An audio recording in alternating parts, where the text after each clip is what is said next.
এই সূরা তেলাওয়াত যারা করবে তাদের অনেক ফাজিলাত। এক নাম্বার ফাজিলাত হচ্ছে এই সূরাটা মানিআতুন মিন আযাবিল কবর। এই সূরা যারা তেলাওয়াত করবে তাদের কবরের আযাব হবে না। কবরে যাওয়া লাগবে কি লাগবে না? যাওয়া লাগবে না। কার কার হাত তোলেন? একজনও নাই। সবাই কবরে যাবেন। একদিন মাটির ভেতরে হবে ঘরে মন আমার, কেন বান্ধ দালান ঘর? প্রাণ পাখি উড়ে যাবে পিঞ্জর ছেড়ে, ধরা ধামে সবই রবে তুমি যাবে চলে। বন্ধু বান্ধব যত মাতা পিতা দ্বারা সুত সবই হবে তোমার পরে মন আমার, কেন বান্ধ দালান ঘর? একদিন মাটির ভেতরে হবে ঘরে মন আমার, কেন বান্ধ দালান ঘর? চিল্লায় বলেন ঠিক কিনা? যাওয়া লাগবে, কেউ বাঁচতে পারবে না। দাদা চলে গেল, বাবা চলে গেল, মামা চলে গেল, আমারও যাওয়া লাগবে। সেলিব্রিটি চাই, আরো সম্পদের পাহাড় চাই। ব্যস্ত, আমরা মহা ব্যস্ত। এত ব্যস্ততা কিসের? স্টপ, থামেন, অনেক হয়েছে। আন্না বসেন, একটু ভাবেন। দাদা চলে গেল, বাবা চলে গেল, মামা চলে গেল, আমাকেও চলে যেতে হবে। মাঝে মাঝে কবরস্থানে যাবেন, যে একটু দেখবেন এই কবরস্থানে শিশুরা শুয়ে আছে, কিশোররা শুয়ে আছে, আপনার মতো তাগড়া যুবকরা শুয়ে আছে, ওদেরও রক্ত গরম ছিল আপনার মতো। আজ ওরা নাই, সব শেষ। আপনাকেও যেতে হবে। এই কবরে আমাদেরকে যেতে হবেই। কবরের প্রশ্নের উত্তর দিতে হবে। চিল্লায় বলেন ঠিক কিনা? কবরে প্রথম প্রশ্ন করা হবে, মার রব্বুক, তোমার রবের নাম কি? আমাদের রব কে? ওমা দীনুক, তোমার ধর্মের নাম কি? আমাদের ধর্মের নাম কি? বিশ্বনবীর চেহারা দেখিয়ে বলা হবে, এই লোকটাকে তুমি চিনো কিনা? চিনি না আমরা? চাঁদের চেয়ে সুন্দর তুমি, নবী আমার কমলিহি ওয়ালা, দু জাহানের বাদশাহ তুমি, প্যারা নবী সাল্লাল্লাহু আলা, দু জাহানের বাদশাহ তুমি, প্যারা নবী সাল্লাল্লাহু আলা, চাঁদের চেয়ে সুন্দর তুমি, নবী আমার কমলিহি ওয়ালা।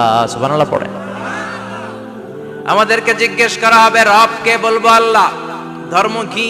বলবো ইসলাম। এই লোকটারে চিনো নাকি? আমরা বলবো চিনি, আমাদের প্রাণের নবী মুহাম্মদ সাল্লাল্লাহু।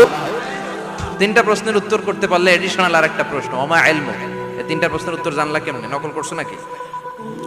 বাংলাদেশে নকল আছে না নাই? কোথায় নকল করে? হ্যাঁ, কিছু লিজেন্ড আছে দেখি, একেবারে জামার ভিতরে নকল, টুপির ভিতরে নকল, স্কেলের ভিতরে নকল, মৌজার ভিতরেও নকল। আছে না নাই? কথা বলেন।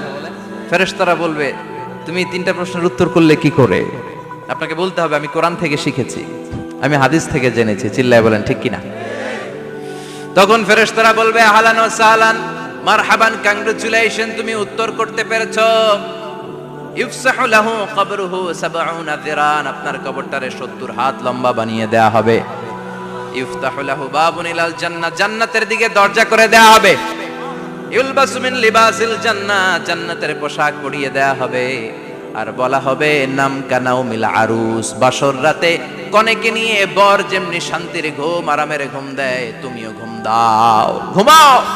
You should get some sleep now, you are very tired man, ঘুমাও, অনেক হয়েছে, ঘুমাও। তোমার এই ঘুম কেউ ভাঙাবে না, ইসরাফিলের সিঙ্গার ফুৎকার ছাড়া। আল্লাহ লম্বা ঘুম যেন দিতে পারি, তৌফিক দাও। আর যারা ইসলাম বিরোধী, কোরআন বিরোধী, বিশ্বনবী বিরোধী, তাদেরকেও প্রশ্ন করা হবে, তোর রব কে? মার রব্বুক, সে বলবে লা আদরি, আমি কিছু জানি না, আমি মাফ চাই, দোয়াও চাই। কথা কন, জানি না, আমি কিছুই মনে করতে পারছি না, আমি কিছু জানি না, আমার ধর্ম নাই, কর্ম নাই, আমার ধর্ম যার যার, উৎসব সবার। আমার কোনো ধর্ম টর্ম নাই, আমার কোনো নামাজ রোজা নাই, আমার কোনো রব নাই। দ্বিতীয় প্রশ্ন, ওমা দীনুক, তোর ধর্মের নাম কি? সে বলবে, ধর্ম কি আমি জানি না, আমি ধর্মরে গালি দিতাম, আমি দুনিয়া ইসলাম রে বাস দিতাম, আমি আলেম ওলামাদের বিরোধিতা করতাম, আর শাহবাগের মঞ্চে উঠে ভাষণ দিতাম। আছে না নাই? সব গুমর ফাঁস হয়ে যাবে। ইয়াউমুত তাকাবুন। এরপর বিশ্বনবীর চেহারা দেখিয়ে বলা হবে এই লোকটারা চিনো নাকি? সে বলবে চিনি না, তবে আমার বন্ধুরা তার বিরুদ্ধে ব্লগে লিখতো, আমিও ব্যাড ব্যাড কমেন্টস করে দিতাম। এই লোকটার বিরুদ্ধে আমি কার্টুন বানাতাম, এই বিশ্বনবীর বিরুদ্ধে আমি কথা বলতাম। চিল্লায় বলেন ঠিক কিনা? ফেরেশতারা বলবে লা দারাইতা ওয়ালা তালাইতা, তুই তো কিছুই পারলি না, তুই তো কপাল পোড়া। ফায়ুতরাকু বিমাতারিকা মিন হাদিদ, লোহার হাতুড়ি দিয়ে পিটিয়ে ওর মাসেলগুলো থেতলে ফেলা হবে। ওয়ায়ুকালু লিল আরদি ইলতাইমি, কবরের দুই পাশের মাটির বলা হবে চাপ দে, এমন চাপ দিবে ফাতাখতালিফা আদলাউহু, ডান পাশের পাজরের হাড্ডি বাম দিকে ঢুকে যাবে, বাম পাশের পাজরের হাড্ডি ডান পাশে ঢুকে যাবে। কিয়ামত পর্যন্ত এই মারামারি চলবে। আল্লাহ এরকম ভয়ঙ্কর পরিস্থিতি থেকে আমাদেরকে বাঁচাও। ওই কবরের আযাব থেকে বাঁচার দরকার আছে না নাই? বিশ্বনবী বললেন যে ব্যক্তি রাত্রিবেলায় সূরাতুল মুলক তেলাওয়াত করবে তার কবরের আযাব হবে না। ইন্না হাযিহি সূরাতুন আযীমা মানিআতুন মিন আযাবিল কবর। এই সূরাটা এমন সূরা, সাধারণ কোন সূরা না। এই সূরাতুল মুলক যে রাত্রিবেলায় তেলাওয়াত করবে তার কবরের আযাব থেকে তারে বাঁচিয়ে দিবে কে? নাম্বার 1 ফাজিলাত, স্ট্যাটাস, মনে থাকবে তো? 2 নাম্বার স্ট্যাটাস শাফাআত লি সাহিবিহা। এই সূরাটা, এই সূরার তেলাওয়াতকারীর জন্য কিয়ামতের দিন সুপারিশ করবে। কোরআন সুপারিশ করবে, চারটেখানি কথা না। কোরআন যদি আপনার বিরুদ্ধে দাঁড়ায় আপনার জান্নাত ক্যান্সেল, আর কোরআন যদি আপনার ব্যাপারে আল্লাহর কাছে রেকমেন্ডেশন করে জান্নাত আপনার জন্য ওয়াজিব করে দিবে কে? এজন্য বিশ্বনবী বললেন শাফাআত লি সাহিবিহা, কিয়ামতের দিন তেলাওয়াতকারীর জন্য আল্লাহর কাছে সুপারিশ করবে। 2টা গেল। 3 নাম্বার বিশ্বনবী বললেন খাসামাত আন সাহিবিহা। এই সূরাটা কিয়ামতের দিন এই সূরার তেলাওয়াতকারীর পক্ষ নিয়ে আল্লাহর সাথে ঝগড়া করা শুরু করে দিবে। আল্লাহর সাথে ডিবেট করবে, ঝগড়া করবে, যতক্ষণ না হাত্তা আদখালাহুল্লাহুল জান্নাহ। হাদিসের টেক্সট হচ্ছে যে যতক্ষণ না আল্লাহ তাআলা তাকে জান্নাতে না ঢুকায় ততক্ষণ ওই সূরার তেলাওয়াতকারীর পক্ষ নিয়ে আল্লাহর সাথে বিতর্ক, ঝগড়া, তর্ক চলতেই থাকবে। সুবহানাল্লাহ। আরো আস্তে বলেন। আবার বিশ্বনবী বললেন মান ক্বারা বিহা ফি লাইলাতিন ফাকাদ আকসারা ওয়া আতওয়াবা। রাত্রিবেলা এই সূরাটা যে তেলাওয়াত করবে পুরো রাত্রিটারে বরকতময় করে দিবে কে? এজন্য বিশ্বনবী আবদার করে, আবেদন করে আমাদের কাছে বলে গিয়েছেন, আমি চাই আমার প্রতিটা উম্মতের হৃদয়ে এই সূরাটা গাঁথা থাক। আমি চাই আমার প্রতিটা উম্মতের সিনার ভিতরে এই সূরার 30টা আয়াত গ্রথিত করা থাক। সুবহানাল্লাহ পড়েন। মাত্র 30টা আয়াত মুখস্থ করতে রাজি আছেন? 1 মাসে কয়দিন? প্রতিদিন একটা করে আয়াত মুখস্থ করলে এই সূরা মুখস্থ করতে লাগবে কয়দিন? হ্যাঁ, হোমওয়ার্ক, এটা আপনাদের বাড়ির কাজ। যেহেতু ক্লাসে হোমওয়ার্ক দেওয়া যায় না, আরবিতে বলে আল ওয়াজিব আল মানজিলি। আমি গতানুগতিক তাফসীর করি না, আমি সমাজের খুঁতগুলো ধরে ধরে ডিসকাশনের মতো আমি করি। বিভিন্ন জেলায় যে ওখানকার ইয়াংদের সাথেও বসি, কথা বলি, এটাই আমার তাফসীর, এটাই কোরআনের এক্সপ্লেনেশন এন্ড ইন্টারপ্রিটেশন। এতেই মানুষ উপকৃত হয় বেশি। চিল্লা এখন ঠিক কিনা? এটা আপনাদের বাড়ির কাজ, মাইথার দিয়া বাসীদের বাড়ির কাজ। হায়াতে আল্লাহ বাঁচায় রাখলে আবার কখনো দেখা হলে জিজ্ঞেস করবো যে মুলক মুখস্থ হয়েছে কিনা।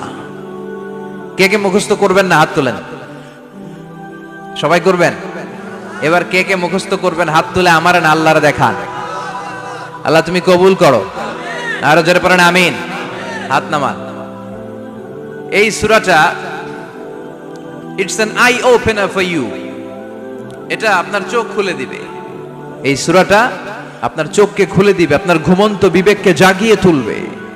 স্রষ্টার ব্যাপারে আপনার যদি কোনো সাসপিশন থাকে, সন্দেহ থাকে, এই সন্দেহের পাহাড়কে ভেঙে এই সূরা চুরমার করে দিবে। চিল্লায় বলেন সুবহানাল্লাহ। আল্লাহ ডেকে বলে গোলাম, কিছু কিছু নাস্তিক আছে আমারে খুঁজে পায় না। এরকম কপাল পোড়া নাদান নাস্তিক বাংলার জমিনেও আছে না নেই? এরা বলে আনসিন ইজ নাথিং, যেটা দেখা যায় না ওটা মানি না, বলে না? Do you see the air in the atmosphere? বাতাসে, বায়ুমণ্ডলে যে বাতাস ঘুরে বেড়ায় এটা কি তুমি দেখো? তো মানো কেন? Why do you believe on that? Why do you believe on air? বাতাস বিশ্বাস করস কেন? কপাল পোড়া নাস্তিকরা বাতাস মানে না। কথা কর। Do you see the bad headache someone feel in his head and he is shouting? মাথার ব্যথায়, মাইগ্রেনের পেইনে যখন কেউ চিৎকার করে তার মাথার ব্যথা দেখা যায়? আমার এখন প্রচন্ড মাথা ব্যথা যদি হয়, আপনারা দেখতে পাচ্ছেন তো, নাস্তিকরা কি মাইগ্রেনের পেইন বিশ্বাস করে না? মাথা ব্যথা বিশ্বাস করে কি করে না? বাতাস বিশ্বাস করে কি করে না? কয় আনসিন ইজ নাথিং, যেটা দেখি না ওটা বিশ্বাস করি না, কপাল পোড়াল। আল্লাহ ডেকে বলে, গোলাম আমার সৃষ্টির দিকে তাকা, আকাশের দিকে তাকা, বাতাসের দিকে তাকা, সাগরের দিকে তাকা। সাগরের মধ্যে আমি আল্লাহ আছি না নাই? বিশাল বড় বড় পাহাড়ের দিকে তাকা, ঝর্ণার দিকে তাকা, ঝর্ণার মধ্যে আমি আছি না নাই? ঝর্ণা ঝর্ণা ঝর্ণা রে, বলনা বলনা বলনা রে, কার বিরহে পাগল পাড়া তুই, কার মিলনে ফুল ফসলে ভরা রে তোর দুকুল বই, কার মিলনে ফুল ফসলে ভরা রে তোর দুকুল বই। ঝর্ণা ঝর্ণা ঝর্ণা রে, বলনা বলনা বলনা রে, কার বিরহে পাগল পাড়া তুই। সুবহানাল্লাহ পড়েন। ঝর্ণার দিকে তাকাও, সাগরের দিকে নজর করে দেখো, বিশাল পাহাড়ের দিকে নজর করে তাকাও, ওই পাহাড়ের মধ্যে আল্লাহরে খুঁজে পাবা। চিল্লায় বলেন ঠিক কিনা? ইমাম আবু হানিফার হাতে হাত রেখে শাহাদা বাক্য পাঠ করেছে। সুবহানাল্লাহ পড়েন। ঝিনুকের ভেতর লুকিয়ে থাকে যেমন মতি, ঝিনুকের ভেতর লুকিয়ে থাকে যেমন মতি, কালমা শাহাদাতে আছে আল্লাহর জ্যোতি, কালমা শাহাদাতে আছে আল্লাহর জ্যোতি। সুবহানাল্লাহ পড়েন। এই জ্যোতি যার হৃদয়ে একবার টাচ করে তার জন্য জান্নাতকে খুলে দেয় কে? এজন্য এই সূরা পড়লে নাস্তিকরা নাস্তিক থাকবে না। নাস্তিকদের জন্য এখানে আল্লাহ মেডিসিন দিয়েছেন, কিছু ডোজ দিয়েছেন। আলহামদুলিল্লাহ পড়েন। এই সূরা থেকে আমরা কিছু সময় কথা শুনবো, শুনতে রাজি আছেন তো? সূরার নাম চিল্লায় বলেন কি নাম? মুলক। মুলক মানে কি? মুলক মানে রাজত্ব, মুলক মানে ক্ষমতা, মুলক মানে পাওয়ার, মুলক মানে কিংডম, মুলক মানে সভরেন্টি। সুবহানাল্লাহ পড়েন। রব্বুল আলামিন বলেন, তাবারাকাল্লাযী বিয়াদিহিল মুলকু ওয়া হুয়া আলা কুল্লি শাইইন কাদির। সুমহান সেই সত্তা যার হাতে ক্ষমতা, আর তিনি সব বিষয়ে ক্ষমতাশীল। সুবহানাল্লাহ। তাবারাকাল্লাযী বিয়াদিহিল মুলক, মহামহিম সে সত্তা, সুমহান সে সত্তা, বিয়াদিহিল মুলকু, যার হাতে ক্ষমতা। ক্ষমতা কার হাতে? চিৎকার করে বলতে হবে, কার হাতে? নাকি আমাদের হাতে, না সরকারের হাতে, পুলিশের হাতে, র্যাবের হাতে, মাশরাফির হাতে, হিরো আলমের হাতে? ক্ষমতা কার হাতে? ক্ষমতা শুধুমাত্র একজনের হাতে। চিল্লায় বলেন তিনি কে? আল্লাহর হাতে ক্ষমতা, আর তিনি হচ্ছেন সকল ক্ষমতার উৎস, centre of the all powers. সব ক্ষমতার উৎস কে? নাকি জনগণ? আমরা কিন্তু এটাই শিখি, এদেশে আমাদেরকে রাষ্ট্রীয়ভাবে শেখানো হয়, এটা রাষ্ট্রীয় কুফরি। সকল ক্ষমতার উৎস জনগণ নয়, সকল ক্ষমতার উৎস কে? উনি ক্ষমতার উৎস, তিনি ক্ষমতাশীল, মহা ক্ষমতাধর, তার ক্ষমতার সাথে কারো তুলনা হয় না। আমাদের কি ক্ষমতা আছে? কথা বলেন। বল্লা পোকার কামড় খাইছেন? হ্যাঁ, মৌমাছি কামড়াইছে?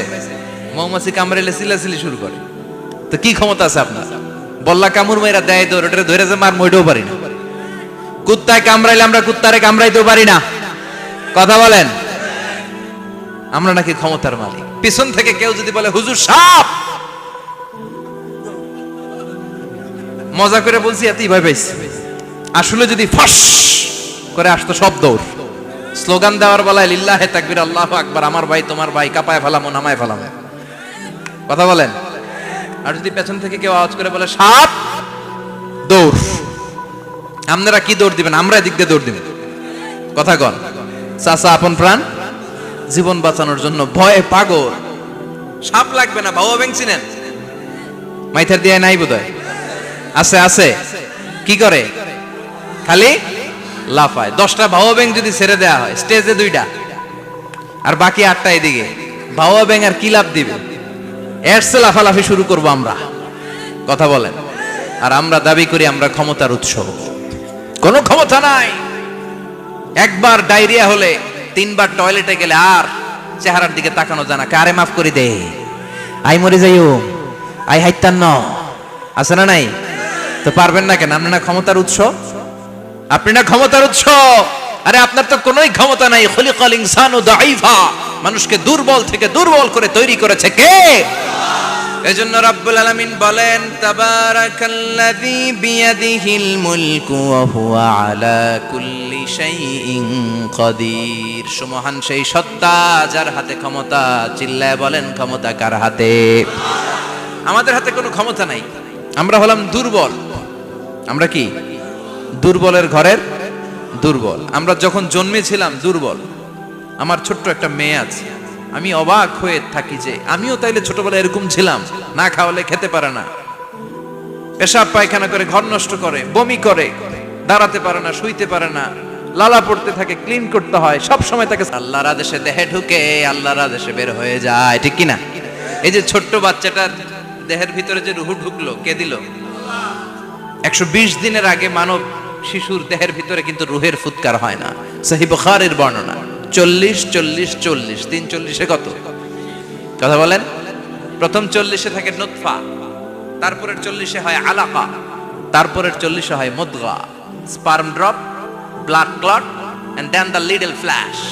ছোট্ট নাপাক পানি ছিলাম, শুক্রাণু ছিলাম আমরা। কি ছিলাম? শুক্রও ছিলাম না, শুক্রাণু, শুক্রের অণু। এক ফোঁটা শুক্রের মধ্যে 20 কোটি অণু থাকে। ওই 20 কোটির একটা ছিলাম আমি আর আপনি। সুবহানাল্লাহ বাড়িতে গিয়ে বললেন।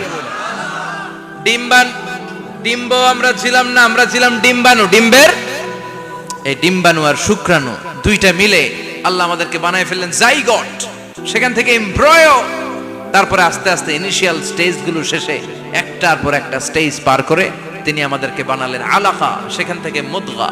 আমাদের দেহের ভেতরে তিনি স্কেলিটন ভরে দিলেন, কঙ্কাল, মাথার স্কাল দিলেন, খুলি দিলেন, নাক কান গলা দিলেন, আমার রেসপিরেটরি সিস্টেম চালু করে দিলেন। কত ছোট ছিলাম আমি, ক্ষুদ্র ছিলাম আমি। ফালয়ানজুরিল ইনসানু মিম্মা খুলিকা, খুলিকা মিম্মা ইন দাফিক। মানুষের উচিত তার সৃষ্টি প্রক্রিয়ার দিকে নজর করে তাকানো। বাবার পিঠ থেকে সবেগে নির্গত হওয়া পানি দিয়ে মায়ের পেটে তোমারে ঢুকায় দিল কে? নাপাক পানি থেকে ছোট্ট ব্যাঙ্গাচির মতো ছিলাম, জোকের মতো মায়ের জরায়ুর দেয়ালে লেগেছিলাম। সেখান থেকে বড় করতে করতে আমার রেসপিরেটরি সিস্টেম, আমার হেয়ারিং সিস্টেম, আমার সব সিস্টেমগুলো তিনি আমার দেহের ভিতরে সেট করে দিল। চিল্লায় কোন সুবহানাল্লাহ।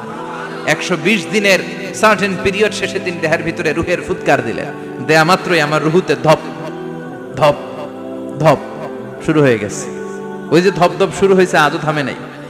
এই ধপ ধপ থামলে বাঁচবেন? দম ফুরাইলে আমরা ঠুস হয়ে যাবো, ঠিক কিনা? হায় রে মানুষ রঙিন ফানুষ, দম ফুরাইলে তবু তো ভাই কারোরই নাই একটুখানি। হায় রে মানুষ রঙিন ফানুষ, রঙিন ফানুষ, হায় রে মানুষ। সুবহানাল্লাহ বলেন। সে আল্লাহ বললেন, গোলাম, জীবন আর মরণের মাঝখানে আমি তৈরি করেছি রুহু। পৃথিবীর বিজ্ঞানীরা সব বানাতে পারে, কম্পিউটার বানাতে পারে, প্লেন বানাতে পারে, হেলিকপ্টার বানাতে পারে, রকেট বানাতে পারে, কিন্তু গোটা বিশ্বের সব বিজ্ঞানীরা মিলে কি রুহু বানাতে পারে নাকি? কথা বলেন। গত বছর সোফিয়া নামে একটা রোবট আসছিল না? কথা কন। ওটা মাথা উঁচু করে নিচু করে কথা বলতে